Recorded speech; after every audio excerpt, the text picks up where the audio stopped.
Muy buenas, bienvenidos un día más a un podcast sobre Bitcoin. Como sabéis, es un podcast sobre Bitcoin, pero hoy me gustaría hablar de otros tokens que no son Bitcoin. Tengo que echar la vista atrás muy lejos para recordar la última vez en la cual yo hablé de algo que no fuese Bitcoin o que no tuviese que ver con Bitcoin. Esto de hoy sí que tiene que ver con Bitcoin. Bitcoin saldrá. Pero el foco va a estar puesto en otros tokens, en todo lo que existe sobre otras blockchains, como pueden ser Ethereum, Solana y compañía. Y concretamente sobre la cuestión de las finanzas descentralizadas o DeFi que se han creado o que se ha creado sobre esas blockchains. Sobre todo sobre la blockchain de Ethereum, ¿vale?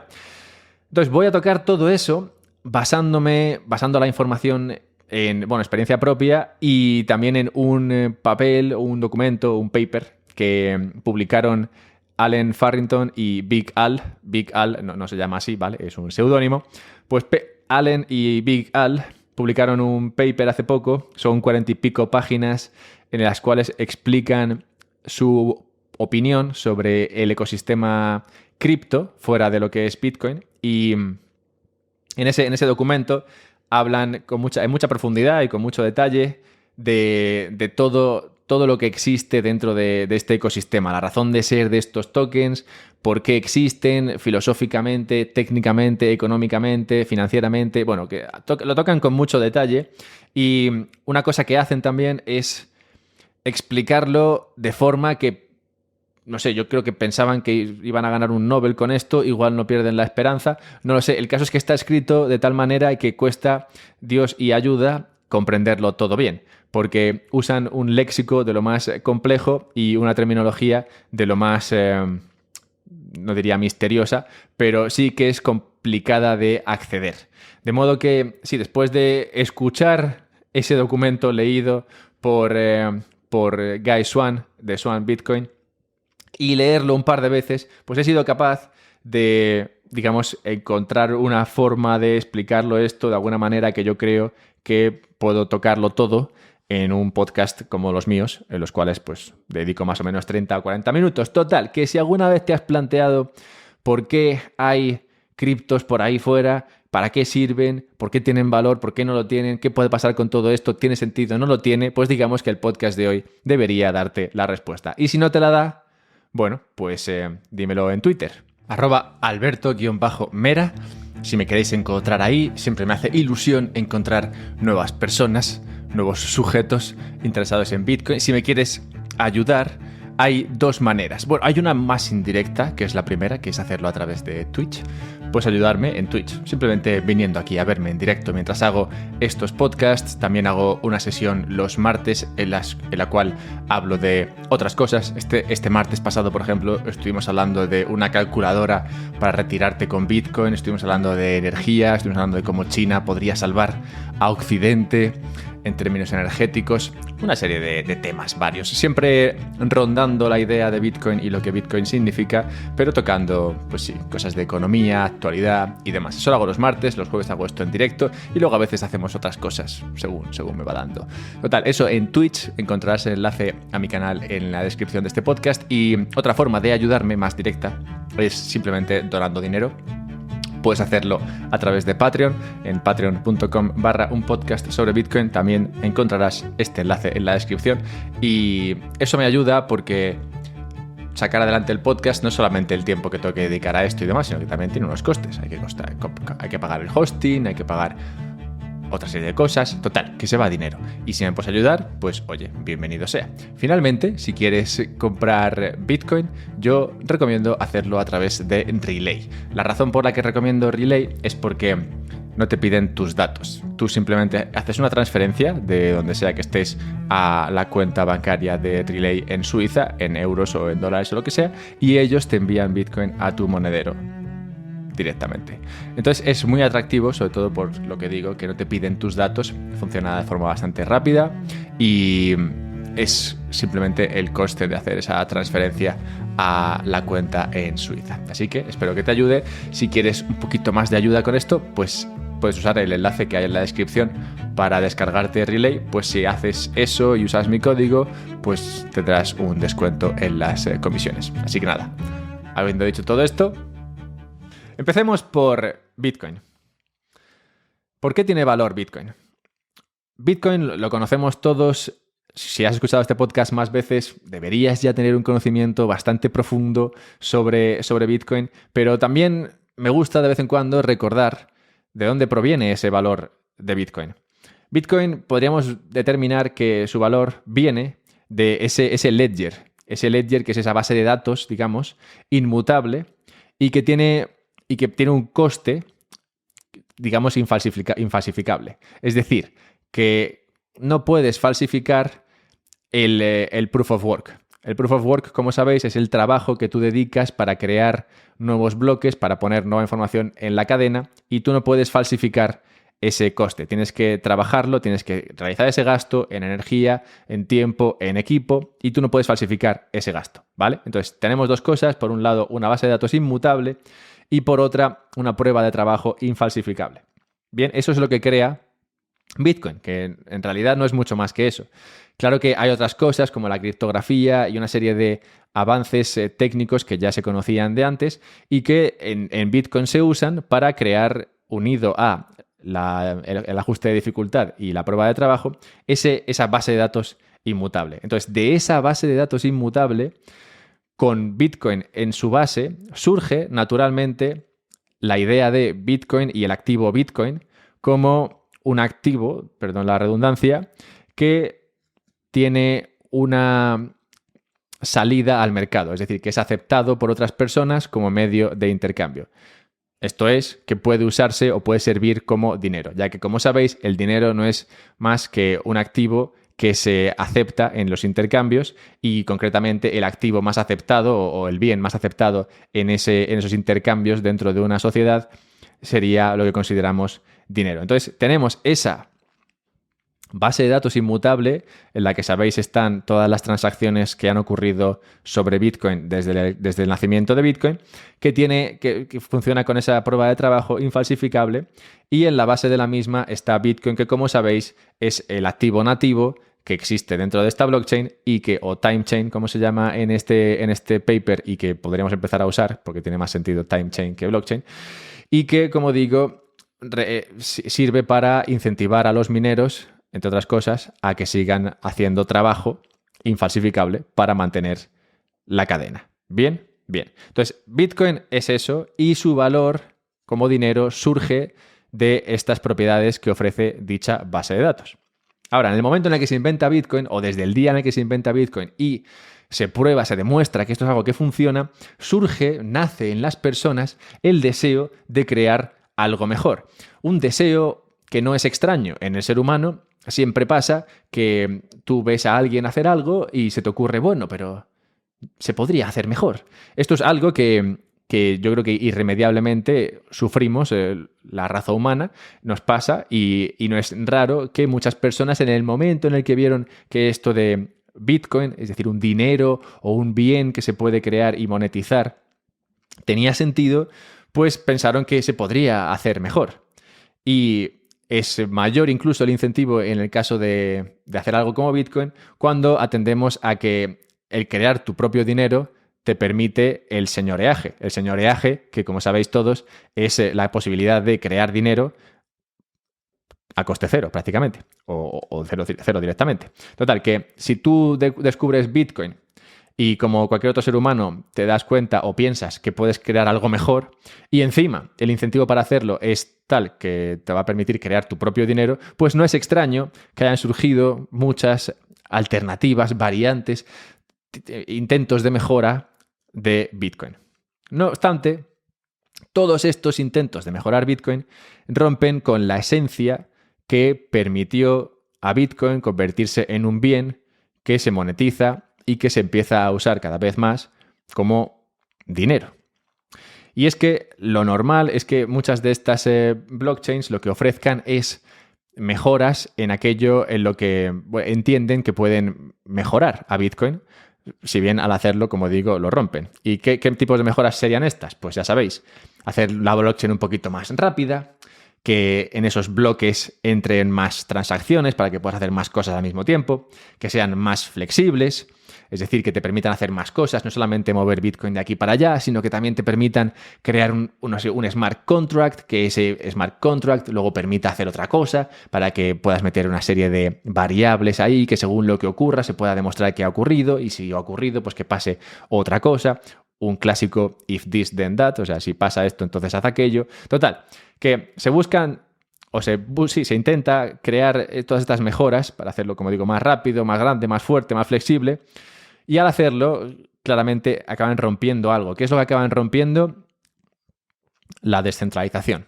Y eso va a ser la conclusión de este podcast, pero quería dejaros esto apuntado ya antes de seguir con la cuestión de los tokens, que es lo que nos va a llevar el núcleo de hoy. Pues, ¿qué pasa con todas estas blockchains? Que sí, nacen para mejorar Bitcoin de cualquier manera que se les ocurra e imponen el uso de un token. ¿Tiene sentido que pongan un token dentro de esa otra blockchain que es más rápida, más fuerte, más flexible que Bitcoin? Tiene sentido porque Bitcoin lo hizo. Pero como sabéis, o como he explicado antes, Bitcoin lo hizo porque Bitcoin solo pretendía crear un activo que se pudiese mover de aquí para allá y que no se pudiese censurar, no se pudiese confiscar, no se pudiese, falsificar ese token. Entonces, Bitcoin creó una especie de dinero que, como sabéis, no se convierte en dinero hasta que la sociedad lo acepta como tal, pero solo buscaba crear eso, una especie de dinero y por tanto necesitaba crear un token dentro de su sistema. Ahora, estos otros sistemas que no buscan crear un dinero también ponen un token. Y esto nos obliga a preguntarnos si tiene sentido que exista un token sobre esas otras blockchains que no pretenden ser dinero, como sí que lo pretende ser Bitcoin. Y es que esto no es una pregunta tonta o no es una pregunta ridícula, ya que el tú poner un token dentro de tu blockchain genera una serie de problemas. Concretamente, voy a centrarme en 3 problemas, que son los 3 problemas que apuntan Allen y Vigall en su paper. Cuando tú pones un token dentro de tu blockchain que no es dinero, primero surge o hace pensar en las razones que podrían llevar a una persona a hodlear, a guardar ese token, a usarlo como ahorro. Y es que, claro, tú puedes tener dinero en casa, si es un dinero bueno sobre todo, pues lo puedes tener ahorrado y lo guardas y tiene una razón de ser el tener dinero porque, oye, te puede servir para cambiarlo por cosas. Pero si no es dinero, entonces, ¿por qué lo vas a tener? Sobre todo, si no es dinero en el sentido en el que Bitcoin lo es, pues sabemos que todas las otras blockchains no son dinero en el sentido en el que lo pretende ser Bitcoin, sino que son dinero solo válido dentro de su blockchain o solo válido dentro de su, digamos, su feria. Como me gusta a mí explicar cómo funcionan muchas de estas blockchains, que es como una especie de feria y dentro de esa feria hay varios puestos, pues todos estos tokens que funcionan dentro de estas otras blockchains que pretenden ser más rápidas, más fuertes, más flexibles, tienen un token y ese token solo es válido para dentro de esa blockchain. Pues tú, por ejemplo, puedes tener Ethereum y si tienes Ethereum puedes usarlo para participar dentro de las cosas que ocurren dentro de Ethereum. Pero si te vas a Solana, no puedes pagar las cosas allí con Ethereum. Ahí tienes que tener el dinero de Ethereum, o sea, el dinero de Solana. Entonces tienes que comprar Sol para participar dentro de la red de Solana. Entonces es como si fueses al casino y cogieses fichas que valen en el casino y cuando te fueses del casino no las cambiases por dinero, sino que te llevases las fichas, sabiendo que esas fichas no te van a servir para nada fuera del casino, pero bueno, tú aún así, no sé, te las llevas por alguna razón. Entonces, ¿por qué razón las personas cogen, cuando usan blockchain, las blockchain estas que digo, ¿por qué van ahí y cogen ese token que solamente vale dentro de esa blockchain y luego se lo quedan? Porque tiene que haber una razón. Claramente, si no existe esa razón, la gente no haría esto. La gente simplemente usaría el token durante el tiempo en el que está dentro de esa blockchain o para usar esa blockchain y cuando no tiene que usarla, pues lo cambia por dinero. Pero no lo hacen. Y la razón es que el tener esos tokens te da un interés. ¿Y de dónde viene ese interés? Bueno, eso lo veremos un poco después. Este es el primer problema. Y es que, como digo, ¿por qué vas a guardar ese dinero? ¿O por qué vas a ahorrar o mantener ese dinero? ¿Por qué vas a hodlear, básicamente? Si no es dinero. El segundo problema es que dificulta la coordinación de la seguridad de la cadena. Y es que, como he explicado antes, una parte importante, básica, esencial de Bitcoin es el tema del proof of work. La prueba de trabajo, es decir, el minado, es una cuestión que parece sencilla de explicar, más o menos, pero que en realidad hace algo muy interesante, y es traer algo del mundo real, como es el gasto en energía, al mundo digital. Pues tú estás cogiendo trabajo del mundo real y demostrando ese trabajo en el mundo digital. Y si lo haces bien, pues te llevas una recompensa en Bitcoin, ya sea en forma de subsidio o en forma de comisiones. Esto es, los mineros necesitan un incentivo digital real, necesitan un dinero que les rentabilice ese trabajo que van a llevar a cabo dentro del mundo real. Pues en el mundo real las cosas cuestan dinero. Y cuando te gastas dinero en el mundo real, esperas que esto te sea rentable dentro del mundo digital. Por eso con Bitcoin esto parece que tiene sentido, y por eso la minería dentro de Bitcoin está tan comprendida y tan extendida. Y en el caso de los mineros en otro tipo de activos ya no está tan claro, porque tú no estás siendo recompensado con dinero, sino que estás siendo recompensado, de nuevo, con un dinero que solo es válido dentro de ese blockchain, y que, como he explicado antes y como explicaré más en detenimiento ahora en breve, ofrece simplemente una razón. La razón de ser de tenerlo es que te ofrece un interés. Y ese interés, pues como digo, lo explicaré ahora después. Pero esto, como vemos, ya apunta a ciertos problemas en la coordinación de la seguridad. Y esto es importante porque la seguridad dentro de la cadena es lo que permite esa inmutabilidad. Y sin la inmutabilidad, en realidad, ¿para qué tienes una blockchain? El tercer problema es que la time chain, o la blockchain como se conoce más comúnmente, pero es verdad que lo de time chain o cadena de tiempo tiene más sentido. Bueno, la blockchain, cuando no es la blockchain de Bitcoin, tiende a inflarse desmedidamente por esto que apuntaba antes. Todas estas time chains, blockchains que pretenden ser un poquito más rápidas, un poquito más fuertes, un poquito más flexibles que Bitcoin, siempre necesitan meter más cosas dentro de la información que aceptan, lo cual lleva a que se inflen. Cuanto más se inflan, más comisiones se pagan. Y tú pensarías, bueno, pues genial, ¿no? Cuanto más se infla y más datos y más contratos y más gente lo usa para comprar NFTs y comprar y participar en DeFi y todo eso, pues pensarías, bueno, mejor, pero cuanto más gente use esto, mayores son las comisiones que están pagando, es decir, mayor es el gas, en el caso de Ethereum, que están pagando, y cuanto más están pagando, más incentivos hay para los mineros para minar y mayor es la seguridad. Pero por cómo funcionan estas blockchains, en realidad este incentivo no está bien montado, ya que sí, el mayor uso crea más incentivos a la seguridad, pero también crea un peor producto. Pues cuanto mayor es el uso, más caro es usarlo. Es decir, perjudica al usuario el que cada vez haya más seguridad, lo cual es poco intuitivo y probablemente no es lo que estaban esperando conseguir cuando crearon el sistema. Y esto, de nuevo, tiene que ver con esa idea de tratar de mejorar Bitcoin y, al hacerlo, romperlo. No tiene sentido que cuanto más se use algo, sea menos usable. Lo lógico sería que cuanto más éxito tiene algo, pues mejores sean sus características para los usuarios. Y aquí pasa justo lo contrario. En la conclusión de este podcast explicaré de nuevo pues, más problemas sobre esto, pero ahora metámonos a las cosas buenas y al tema de las finanzas descentralizadas, que van a ser el tema de los tokens que concretamente vamos a tocar hoy. Entonces, Ethereum sí puede haber tratado de mejorar Bitcoin y, al hacerlo, haber roto la esencia y plantear estos tres problemas que, como digo, plantea a los usuarios y a sí misma. Pero es cierto que también ha generado algo bastante increíble y muy valioso, como es la capacidad de crear una base de datos única, lo cual reduce las barreras de entrada a los emprendedores prácticamente a cero, ya que todos usan la base de datos de Ethereum, todos pueden crear productos sobre dicha base de datos Y eso facilita mucho a los usuarios la participación. Pues no tienen que estar entrando y saliendo de una base de datos a otra, no tienen que estar saliendo de un producto a otro, todos los productos funcionan sobre la misma base de datos. Es como si tuvieses dado de alta y registrado en todas las aplicaciones, todas las páginas web que existen en Internet. Y todas las páginas y web y aplicaciones que existen en Internet estuviesen conectadas. Entonces, eso es genial.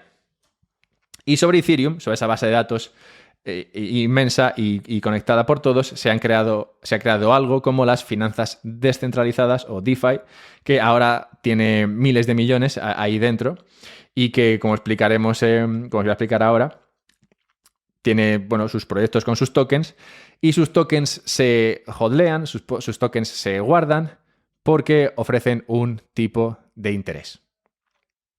Como he explicado antes, en realidad no hay otra forma o no hay otra razón por la cual tú guardarte los tokens de esas tiendas o de esos puestos que hay en la feria. O sea, de la misma manera que no te llevarías fichas del casino a casa, no tiene sentido que guardes tokens de la blockchain que no estás usando, ni tampoco de los productos dentro de dicha blockchain que tampoco estás usando. Pero la razón por la cual estos tokens se hodlean, se compran por la gente y se guardan, básicamente, es porque ofrecen un interés. Y el interés es agradable, aceptable, es bonito para todos, sobre todo en esta época en la cual es muy complicado encontrar un tipo de interés medianamente aceptable o que te permita combatir la inflación. Pero ya está apuntando a que efectivamente nada de esto es ni pretende ser dinero. Pues ya sean estos tokens dentro de Ethereum, concretamente, o Ethereum en sí misma, que busca, aunque sin mucha suerte, el pasar a ser Proof of Stake, en ambos casos se acepta la idea de que efectivamente no son liquidez, o sea, no son dinero, y que como no lo son, pues la única razón que tienen de ser es el ofrecer interés a la gente, ofrecer un tipo de interés. Y como sabéis, el dinero no ofrece tipo de interés. El tipo de interés te lo ofrece un bono o te lo ofrece un activo financiero. Así que digamos que en la base, estas razones que ofrecen los tokens para que no son Bitcoin, para que los guardes, ya te están dando la idea de que aceptan que no son dinero. Pues si fuesen dinero, no te ofrecerían un tipo de interés. Bien, pero ¿de dónde viene ese tipo de interés? Este tipo de interés en las finanzas tradicionales, como sabéis, viene pues de valoraciones que se hacen de los activos, vienen de cash flows que esos activos productivos producen. Ya puede ser un alquiler de una casa que te ofrece, según está dándose ese alquiler, pues eso es un interés sobre el inmueble.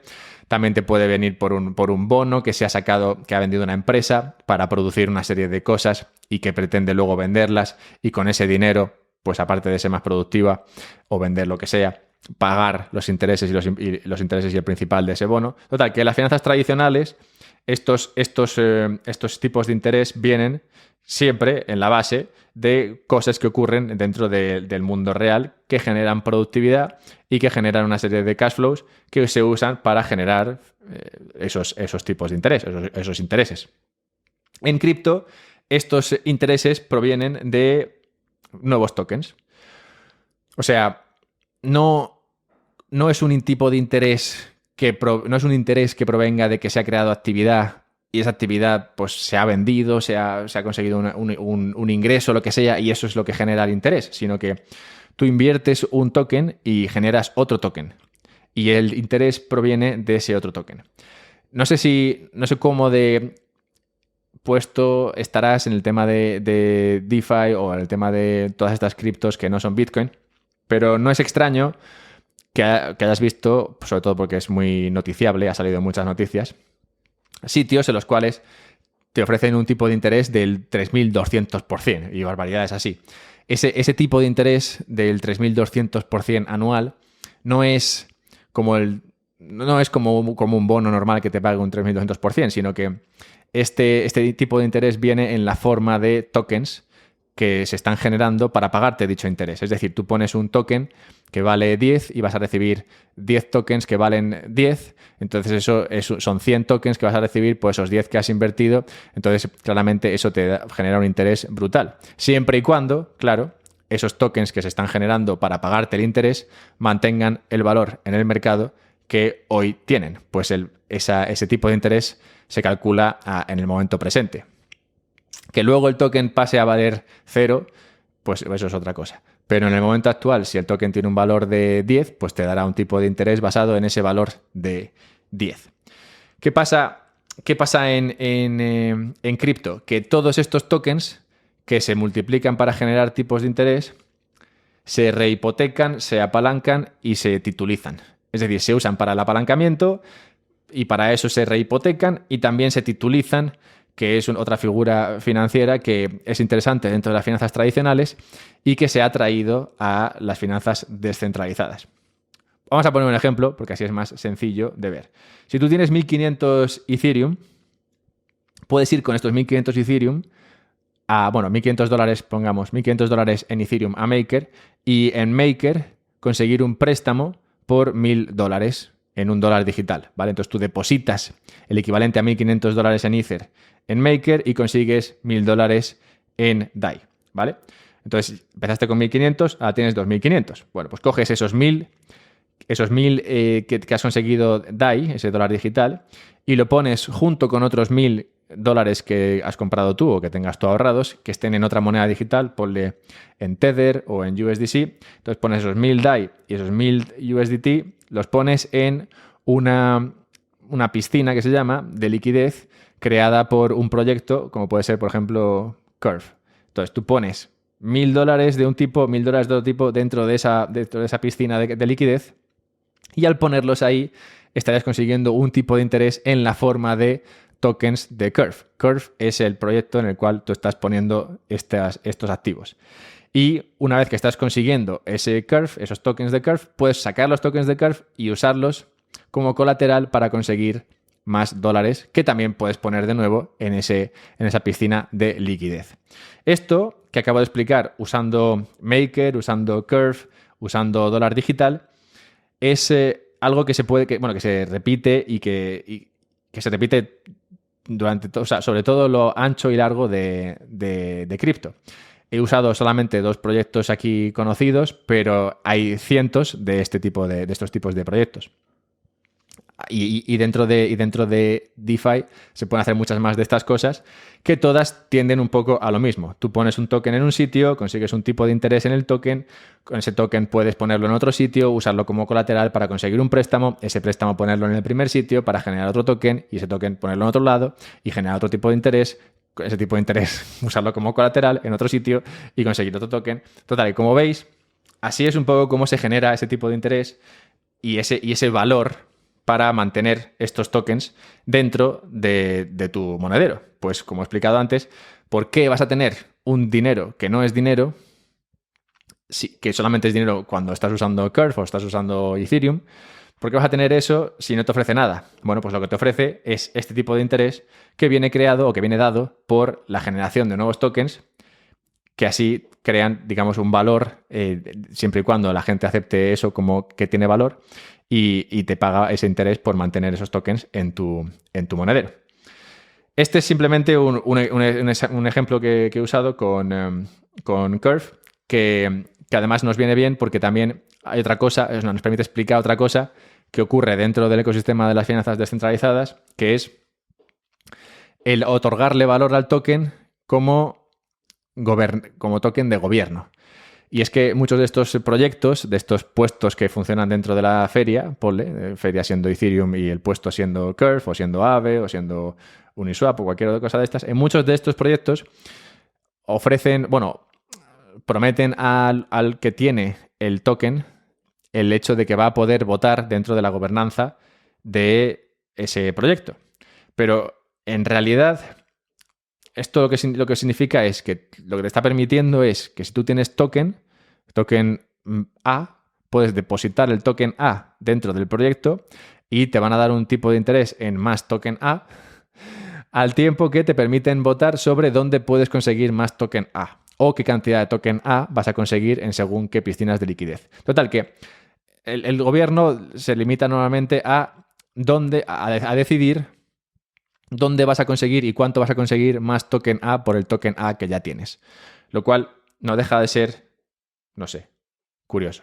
Pero aparte de curioso, todo esto es peligroso. Pues, claro, como estáis, o como podríais apuntar o entrever, hay un riesgo aquí de un bank run o, digamos, un asalto a los bancos, o no sé cómo se dice esto en español, básicamente, de que todo el mundo quiera su dinero hoy, que es muy alto, porque como he explicado, esto de la rehipotecación, es decir, lo de usar un activo en varios sitios como colateral, es algo que ocurre de forma constante dentro de DeFi. Y claro, si todo el mundo de repente o una mayoría deciden recuperar sus activos, esos activos están viviendo como colateral en varios sitios. Y si los sacas de ahí, antes tendrías que vender y al vender tendrías que bajar el precio del activo. Si bajas el precio del activo, baja la cantidad de colateral que están ofreciendo. Eso crearía más liquidez, crearía liquidaciones. Total, que digamos que podría generar una caída, inevitable bueno, más que inevitable, quería decir una caída generalizada de los precios por esa necesidad inmediata de liquidez por parte de los usuarios de cripto, en este caso. Y esto, claro, esto viene dado por ese uso de colateral en múltiples sitios, que es la norma. Y aunque se usa sobre colateralización, es decir, aunque normalmente se usa un nivel de colateral mayor que lo que se suele pedir, que lo que se puede pedir prestado, este nivel no suele ser suficiente como para evitar estos problemas. Por ejemplo, es normal que tú con un colateral del 150% puedas sacar el 100%. Es decir, que si tú depositas 1,5 €, puedes sacar 1 euro. Esto no es suficiente sobre colateralización, pues si tú luego con ese euro que has sacado dejando 1,5 € vuelves a pedir un préstamo basado en ese euro, pues consigues 67 centavos. Y con eso ya tienes de repente más capital que has creado del que has depositado. Pues tienes unos 67 y has depositado solamente 1,5. Total, que has creado más capital del que has depositado como colateral, lo cual es un riesgo que, como digo, lo único que hace es echar gasolina sobre ese potencial problema que podría ocurrir en el momento en el que de repente la gente dice, oye, ya está bien, voy a sacar mi capital de aquí. Todos estos problemas, o sea, esta breve explicación de cómo funciona DeFi dentro de estos blockchains y de estas blockchains y demás, todo esto no quiere decir que sea malo. Es simplemente que ofrece unos riesgos y unos problemas que difícilmente se pueden solucionar tal y como está montado ahora. O sea, no parece que sea posible que sobre estas finanzas descentralizadas, sobre la base de nada, de repente se genere un activo real y una actividad real que sustente todo lo que está pasando aquí, que lo que está pasando no es ni más ni menos que interés generado a base de tokens que se van creando y que se van usando para generar nuevos tokens. Esto claramente no parece demasiado lógico y no querría dejarlo aquí. Simplemente querría decir que el problema de esto no es que sí, que alguna deuda, que la deuda sea mala. Hay casos en los que hay deuda que es mala y muchas veces pasa esto en el mundo real, que alguien se incurre en una deuda y luego es incapaz de pagarla, lo cual convierte a esa deuda en mala, digamos, y esa empresa quiebra y no pasa nada. Esto no es malo, o sea, si esto pasase dentro de cripto, pues podríamos pensar, bueno, pues no pasa nada. También pasa fuera en el mundo real, que una empresa crea deuda y luego no es capaz de pagarla. Tenemos hace poco el ejemplo de Evergrande, que es una empresa inmobiliaria, o sea que hace algo muy real y que está más endeudada de lo que puede, de modo que, pues probablemente tenga problemas y su deuda sea mala. Esto puede pasar dentro de cripto. El problema es que si esto pasa dentro de cripto, la caída de precios, esa caída de precios dentro de un activo como podría ser, no sé, Evergrande, esa caída de precios dentro de cripto lo que haría es volver a toda la deuda mala. Cosa que no ocurre en el mundo real. Normalmente en el mundo real, si hay varios actores que tienen deuda mala, pues ya está, esos quiebran o tienen que reestructurar su deuda y demás, y según como de grandes sean, pues tendrán más o menos impacto dentro de la economía, pero no hunden la economía. Mientras que en el caso de cripto, el hecho de que los tokens empiecen a caer porque haya una liquidación, porque haya deuda que sea mala, y eso implica una mayor caída del precio de los activos, lo cual implica una mayor liquidación, lo cual implica una mayor caída del precio de los activos. Total, que todo lleva a que básicamente se genere una espiral por la cual el precio de todo el colateral que existe pierde valor, lo cual conlleva liquidaciones, lo cual conlleva una mayor pérdida de valor. Y no hay manera de frenar esa espiral, salvo con la entrada de nuevo capital. Y esto es lo que estamos viendo que ocurre desde 2017-18 dentro del ecosistema cripto que se ha creado sobre estas blockchains que, como digo, intentan mejorar a Bitcoin, pero al hacerlo rompen cosas. Lo que hemos visto es que ha habido momentos delicados en los cuales el precio de Ethereum ha caído, a veces ha caído un 40 o un 50%, sabemos que el mercado cripto puede ser muy volátil, y cuando esto ha pasado, lo que ha ocurrido es que, bueno, ha entrado un nuevo capital, ese nuevo capital ha sujetado la caída, ha frenado esa espiral, pues el hecho de que un activo como Ethereum cayese un 40% lo volvía a los ojos de inversores interesante y entonces compraban. Y esa entrada nueva de capital, digamos que volvía a engrasar los engranajes, digamos, de la máquina y la cosa volvía otra vez a funcionar. Pero, claro, esto nos hace pensar en cómo de posible es que esto siga ocurriendo y hasta cuándo. Pues como estamos viendo, si estáis al tanto de lo que ocurre dentro de todo lo que no es Bitcoin, la liquidez o este dinero que entra en el sistema es muy mercenario. Pues, como he explicado, la única razón para tener estos tokens y tú guardarlos es el que le vas a sacar un interés. Si no le vas a sacar un interés, entonces ¿para qué vas a guardar estos tokens? De modo que todos los que participan dentro de este ecosistema son, como digo, muy mercenarios y lo demuestran moviendo su dinero allí donde pueden encontrar un mejor tipo de interés o un mejor retorno por holdear esos tokens. Así hemos visto recientemente que de Ethereum, que es digamos, la blockchain más típica y más usada para cosas de estas, ha salido mucho capital hacia otras blockchains que han ofrecido mejores tipos de interés, como puede ser Avalanche o puede ser Solana, ha sido Polygon o la Binance o la blockchain de Binance. Así que todo esto lo estamos viendo y es un reflejo de dónde está el deseo o de dónde viene el interés de las personas por holdear esos activos, que claramente es un incentivo monetario derivado de esos intereses en la forma de nuevos tokens que se están generando dentro de dichas blockchains o dentro de dichos ecosistemas. Todo esto para decir o para preguntarnos si esto en realidad son finanzas, porque es verdad que hay préstamos, es verdad que hay depósitos, es verdad que hay colateral, es verdad que se invierte, es verdad que se venden cosas, es verdad que se mueven activos. O sea, se parece mucho a las finanzas. Es, como explica Lyn Alden, es un poco como si hubieseis traído, o sea, hubiese venido una persona de otro planeta, hubiese visto las finanzas, lo que ocurre en las finanzas, hubiese pasado un día en Wall Street viendo cómo la gente usaba un colateral y luego, o sea, digamos, ponía un activo como colateral y con ese colateral generaba un efectivo y ese efectivo lo usaba para invertir y luego con eso que había invertido luego lo usaba también como colateral para ponerlo en otro sitio y luego generaba otro colateral. Total, que es como si alguien hubiese venido, hubiese visto eso y entonces con esa imagen de cómo funcionan las finanzas hubiese creado ese ecosistema en el cual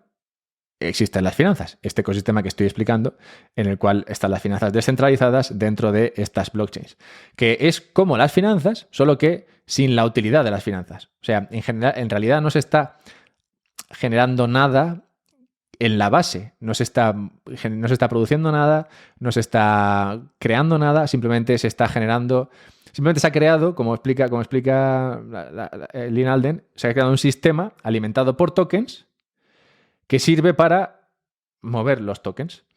Entonces, pierde o carece de ese contacto con la realidad que sí que existe en las finanzas normales. En las finanzas normales suele haber una empresa o una persona o un algo que quiere hacer algo y en esa actividad genera un ingreso y con ese ingreso genera un interés que luego lo usa para pagar esa deuda en la que ha incurrido para generar ese trabajo o ese empleo o esa empresa o lo que sea. Pero aquí, como digo, simplemente es un sistema impulsado, alimentado por tokens para mover tokens y que no sale de ahí. Lo cual, pues no tiene demasiado sentido. pero vale, igual no tiene demasiado sentido, pero al menos es descentralizado. Como decía al principio, Ethereum, con ese ánimo de mejorar Bitcoin, sí que ha creado algo interesante. Como digo, pues ha reducido las barreras al emprendimiento a un nivel bajísimo y ha permitido que toda la gente use una misma base de datos, lo cual es muy interesante. ¿Es descentralizado? Porque si esto lo ha hecho siendo centralizado, habría que pensar en, bueno, ¿tiene esto más sentido que hacerlo sobre otro sistema que sea puramente centralizado? Pues esa es otra pregunta que es importante hacernos considerar ahora. Pues bien, hemos visto todo lo que está encima de Ethereum, hemos pensado, bueno, vale, es un poco loco, pero no pasa nada, porque oye, al menos está ocurriendo de manera descentralizada, pero en realidad es así. Cabe preguntarse si en realidad es así.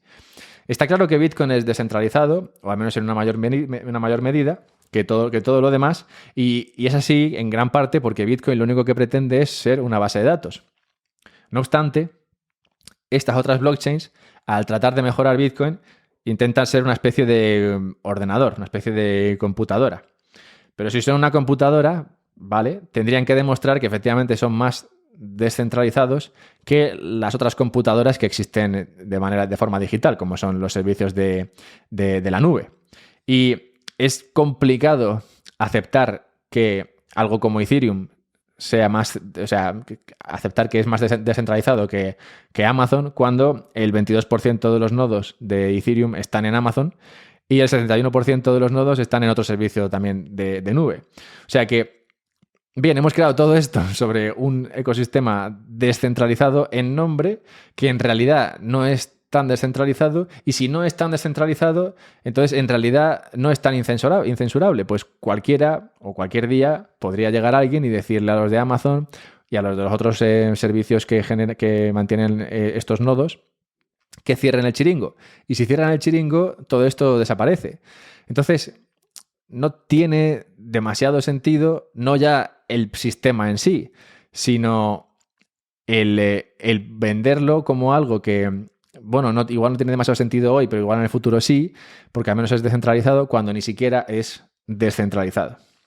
Entonces, ¿con qué quedarnos de todo esto? Primero, con, bueno, lo que digo siempre, que Bitcoin tiene sentido y lo demás difícilmente. Pero más allá de eso, lo que he explicado hoy de las finanzas descentralizadas sí puede ser interesante, y en esto coincido con Allen y con Vigal, que esto puede ser muy interesante a la larga. Y que todo esto se podría crear sobre un activo real. O sea, en las finanzas normales se mueven dólares, se mueven euros, y la gente lo acepta y lo usa como, digamos, el aceite que engrana, que funciona para que los engranajes dentro de la máquina financiera funcionen. Bueno, pues todo esto podría crearse sobre la base de un activo como es Bitcoin. Es decir, todas estas finanzas descentralizadas que he ido explicando, sin tokens, podrían crearse sobre la blockchain de Bitcoin. De hecho, cabría parar un momento y pensar en cuántos sistemas que funcionan sobre Bitcoin tienen tokens y cuántos sistemas que funcionan sobre estas otras blockchains tienen tokens. Como sabréis o como podéis imaginar, no hay nada sobre Bitcoin que use tokens. Todo lo que funciona sobre Bitcoin usa Bitcoin. ¿Por qué vas a usar un dinero peor que un dinero que ya es bueno, como es Bitcoin? Por esta razón, todo lo que se construye sobre Bitcoin usa Bitcoin. Y por las razones que he explicado hoy, todo lo que se crea fuera de Bitcoin no usa Bitcoin. Y esto es lo que creo que en el futuro cambiará. Y es que todas estas finanzas descentralizadas se podrán crear sobre algo como Bitcoin.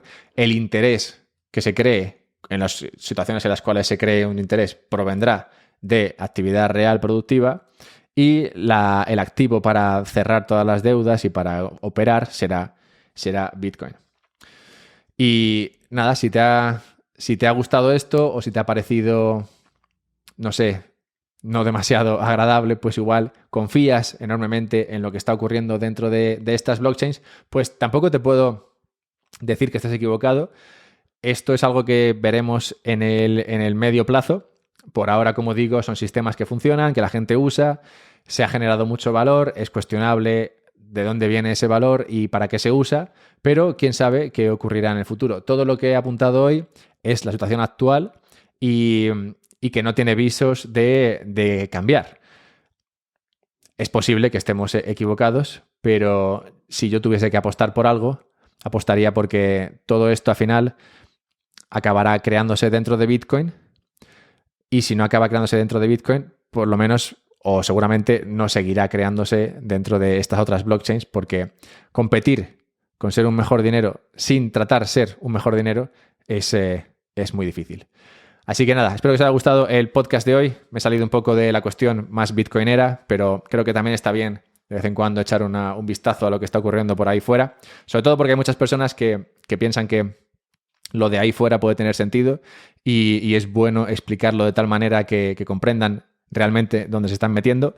Si te ha gustado, pues nada, sígueme en Twitter, @alberto_mera. Puedes venirte a ver estos podcasts en directo en Twitch. De hecho, hay una serie de personas aquí viendo cómo estoy soltando todo este material, que espero sea de tu agrado.